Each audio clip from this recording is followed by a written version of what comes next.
이 아침에도 주의 전에 찾아 나온 사랑하는 성도 여러분, 그리고 각자의 처소에서 온라인으로 함께 이 새벽 기도에 참여하시는 우리 사랑하는 성도 여러분, 오늘 말씀과 기도로 인하여서 하나님께서 우리 마음을 변화케 하시고 또 우리의 삶의 방향이 단 1도라도 하나님께 합당한 우리의 삶이 되기를 간절히 소원합니다.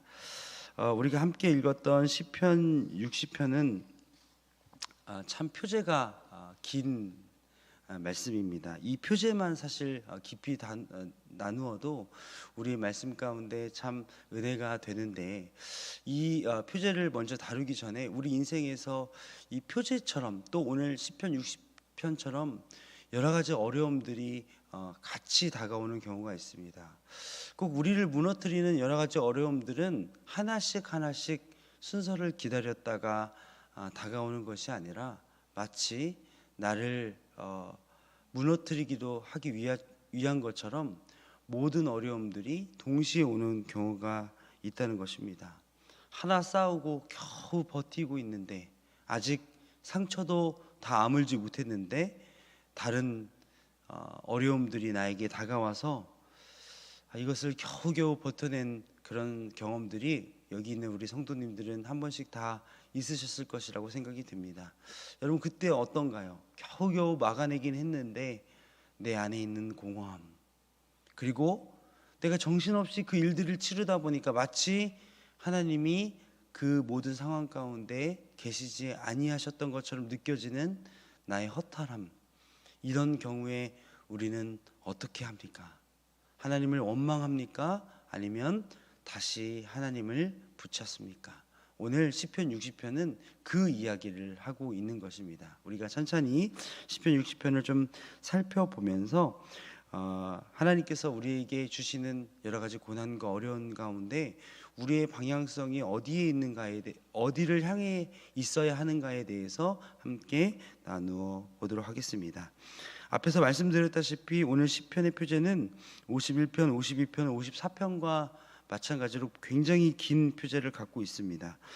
다윗이 교훈하기 위하여 지은 믹담이라고 먼저 얘기하고 있는데, 여러분, 믹담이라는 것은 여러 번 들으셨던 것과 같이 마음에 새길 만한 매우 중요하고 매우 마음에 새기고 싶을 만한 중요한 지은 시이다, 이렇게 기억하시면 좋겠습니다. 그리고 인도자를 따라 수산에듯에 맞춘 노래라고 얘기하고 있는데, 수산에듯은 무엇이냐면 예배용 곡저의 이름이고 탄식시, 매우 슬프게 부르는 노래라고 얘기하고 있습니다.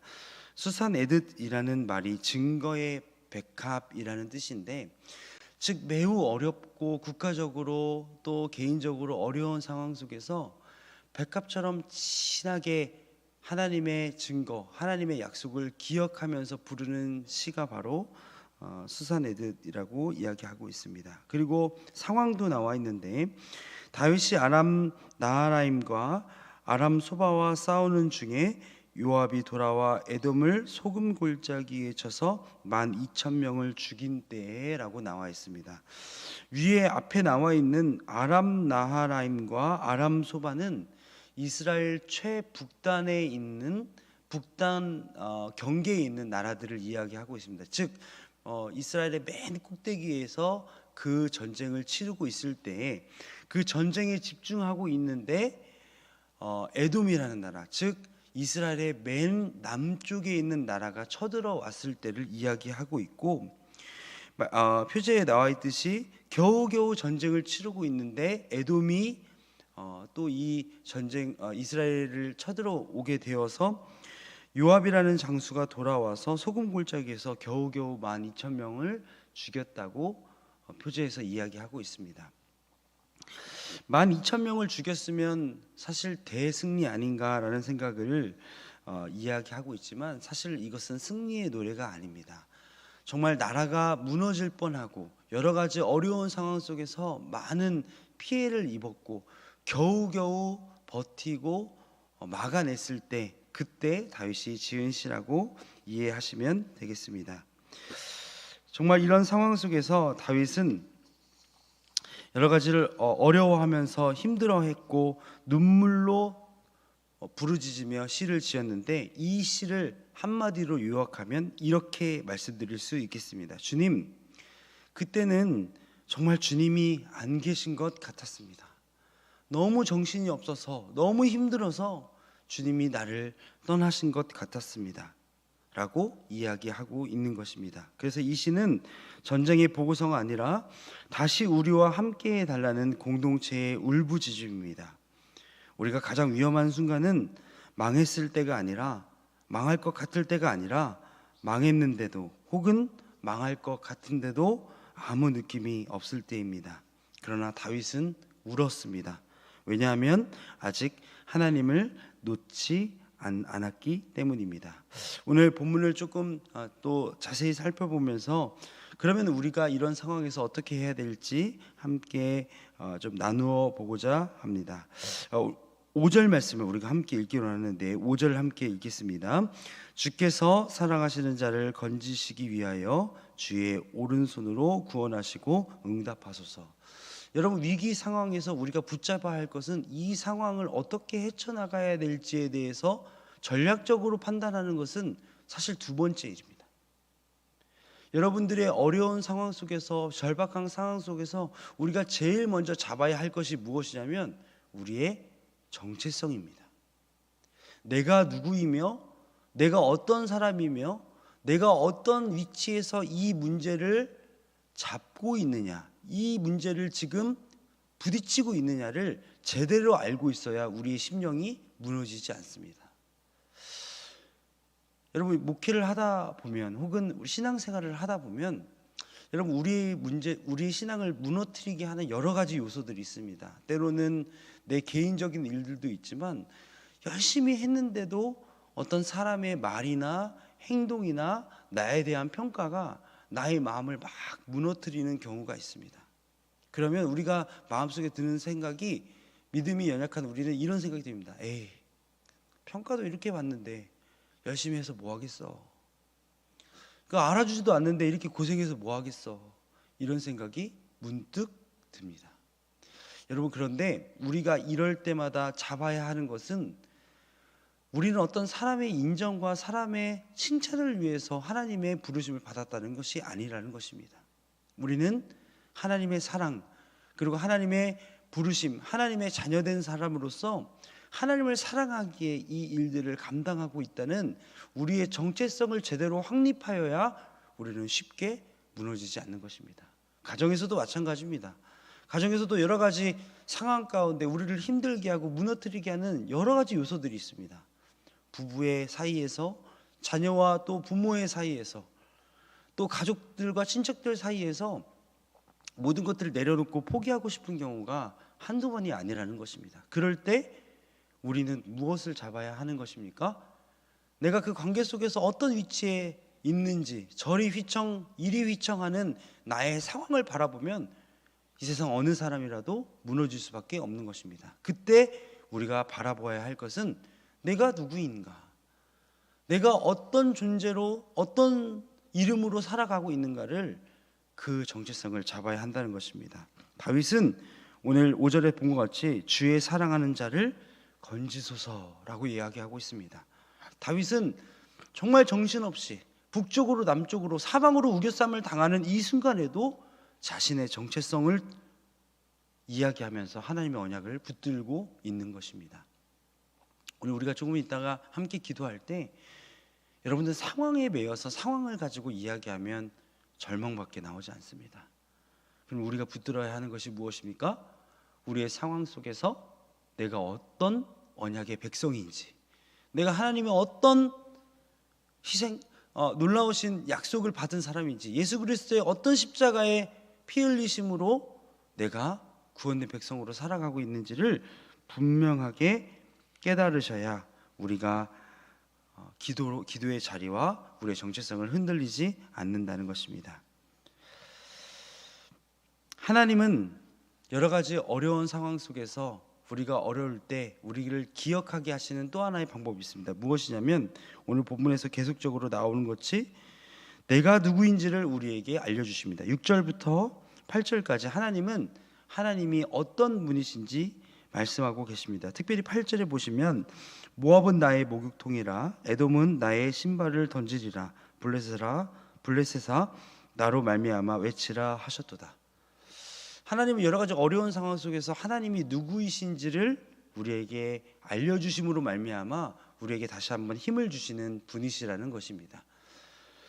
오늘 8절에 나와 있는 모압은 나의 목욕통이라는 것은 우리가 어떤 반신욕하는 것이 아니라 여러 가지 더러운 것들의 발 같은 것들을 씻어내는 발 씻는 통 같은 것들을 의미하는 것입니다. 즉 모압은 그 정도로 종의 하찮은 것들을 종의 발들을 씻는 그런 하찮은 존재라는 것을 이야기하고 있고, 나의 신발을 던지리라라는 것은 그 땅이 지금은 에돔이 다스리는 땅이지만 그 땅의 주권과 그 땅을 다스리는 것은 하나님이심을 이야기하고 있습니다.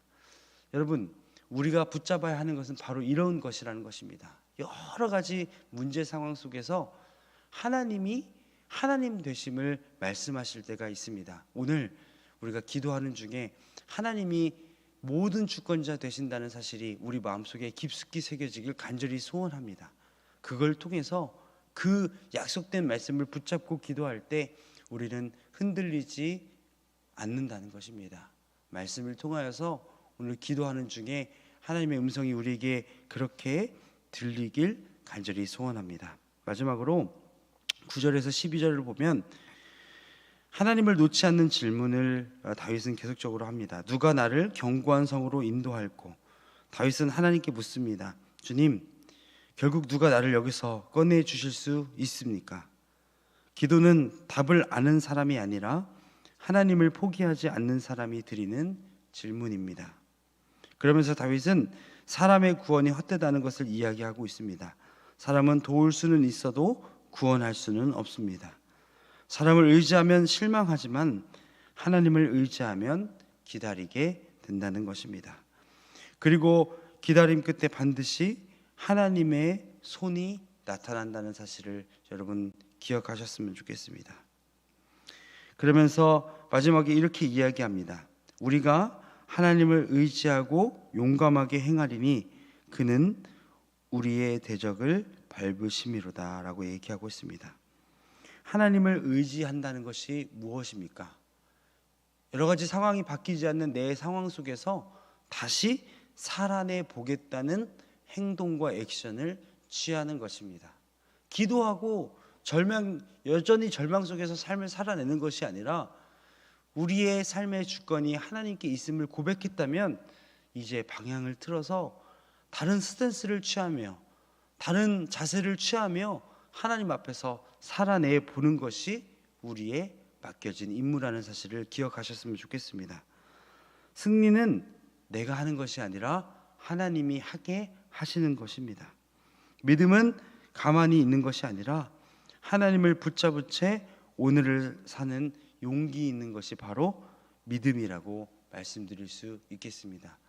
사랑하는 주변의 성도 여러분, 우리의 상황 가운데, 우리의 여러 가지 인생 가운데 지금 여러분들의 인생이 어떠한 상황에 있는지 저는 잘은 모르겠습니다. 그러나 분명한 것은 그 모든 상황의 주권이 하나님께 있음을 고백하는 이 아침이 되시길 간절히 소원합니다. 그리고 그 상황 가운데 내가 상황 가운데 흔들리는 것이 아니라 그 상황의 어려움과 치욕스러움과 부끄러움으로 나를 평가하는 것이 아니라 나는 그럼에도 불구하고 여전히 하나님의 자녀이며 예수 그리스도께서 십자가의 핏값으로 사신 주님의 자녀라는 사실의 그 정체성을 절대 놓치지 않으시길 간절히 소원합니다. 상황은 나를 작게 만들고 상황은 내 가치를 아주 작게 만드는 그런 면모가 분명히 있습니다. 그러나 상황이 나를 조정하는 게 아니라 하나님이 인정해 주시는 대로, 하나님이 불러주시는 대로 우리 인생은 걸어가야 되는 것입니다. 내 인생이 혹여 여러 가지 어려움 가운데 위축되어 있다면 오늘 하루 기도함으로 말미암아 나의 정체성을 바로잡고 여러 가지 어려운 상황 속에서 나를 다시 한번 건지시는, 마치 주님께서 없는 것 같은 상황에서도 그 모든 주권으로 나를 인도하고 계신다는 사실을 꼭 기억하시면서 어려운 상황 속에서 다시 한번 주님을 붙드시는 우리 사랑하는 충현의 모든 성도 여러분 되시길 간절히 소원합니다.